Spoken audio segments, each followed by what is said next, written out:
Бір Аллаға сыйынып, кел балалар оқылық деп, күллі қазақ баласын білім алуға шақырған Ыбырай Алтынсарин шынымен де христиандыққа өтіп шоқынды ма? Бүгінгі видеода осы сұраққа жауап іздеп көрмекпіз. Сіздермен бірге Тарихнама арнасы. Ағартушы педагог Ыбырай Алтынсаринге қатысты халық арасында оны шоқынған, крест таққан, өлгеннен кейін оның үйінен крест табылды деп айыптағандар көп болды.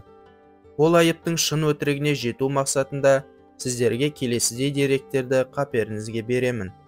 1882 жылдың 12 қыркүйегінде Ыбырай Алтынсарин Ильминскийге жазған хатында былай деп баяндайды. Ұлы мәртебелі, мархабатты төрем Николай Иванович. Қазіргі кезде қазақ арасында Мұхамбеттің діни оқуы жайылып етек алып барады. Бұл діни оқуды көбінесе татар және бұқар молдалары немесе татар, бұқар медреселерінен оқып шыққан қазақтар жүргізіп отыр. Діни оқуға пайдаланылатын құралдары көбінесе қазаққа түсініктірек татар кітаптары. Бірақ онда ешқандай жүйе, көбінде мағына жоқ. Сондықтан қазақ жастарының дін жөніндегі түсініктері теріс бағытқа түсіп кетпеуі үшін, оларға өзінің ана тілінде жазылған мұсылман дінінің негізгі рухына толық сай, дін оқыту құралы бола алатын мұсылманшылықтың тұтқасы атты кітап жазып шықтым. Аса қайырымды Николай Иванович.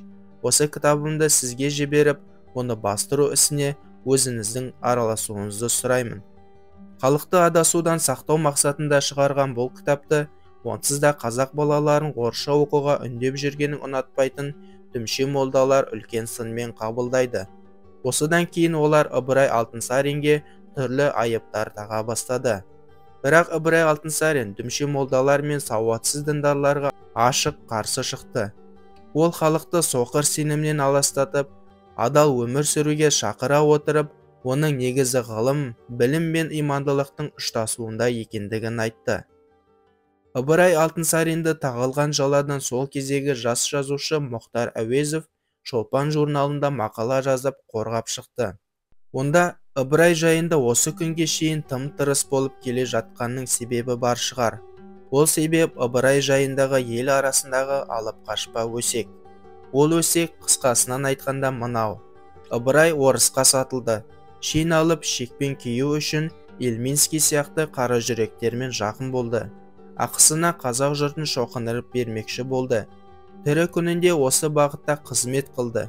Өлгенде үйінен бір санды крест шықты. Өзі шоқынған, аты жөні Иван Алексеевич еді. Ыбырайға жабатын жаланың түрі осы дейді де, жазушы ол кісі туралы өсектің шығуының себептерін талдап жоққа шығарады. Мұхтар Әуезов Ыбырайдың өзі өлген соң үйінен шыққан бір сандық крест дегені бір сандық қағаз екенін айтады. Бұл әрине Ыбырайдың дұшпандарының дүмше молдалардың таратқан өсегі болатын. Міне, Ыбырай Алтынсаринге қатысты бұл сұрақтың да жауабына көз жеткіздік. Қазақтың ұстазына айналған бұл тұлға ешқашан орысқа сатылмаған және өмір бойы бір Аллаға сыйынып небәрі 48 жыл ғұмырында артынан ілімге толы өшпес із қалдыра білді. Достар, видео ұнаса лайк басып, пікір қалдырып, қазақ тілді арнаны қолдау мақсатында арнаға тіркелуіңізді сұраймын. Келесі шығарылымда кездескенше.